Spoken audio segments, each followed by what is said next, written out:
కొంపెల్లి కెనరా బ్యాంకులో 3 సంవత్సరాలుగా పనిచేసి ప్రమోషన్ల మీద మేనేజర్లుగా వెళ్లిపోతున్న సందర్భంగా Canara bank manager Shekhar program నిర్వహించారు. ప్రోగ్రాంకు హాజరైన వారు గ్రామ ప్రజలు, బ్యాంక్ సిబ్బంది, మహిళా సంఘం, వీబీకేలు పాల్గొనడం జరిగింది.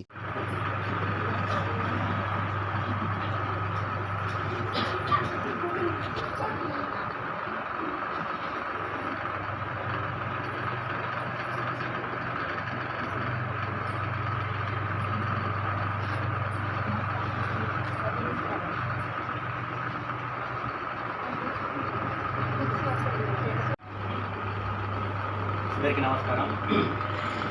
బ్యాంక్ మేనేజర్ గారికి, తోటి బ్యాంక్ సిబ్బందికి, గ్రామ పెద్దలకి నమస్కారం.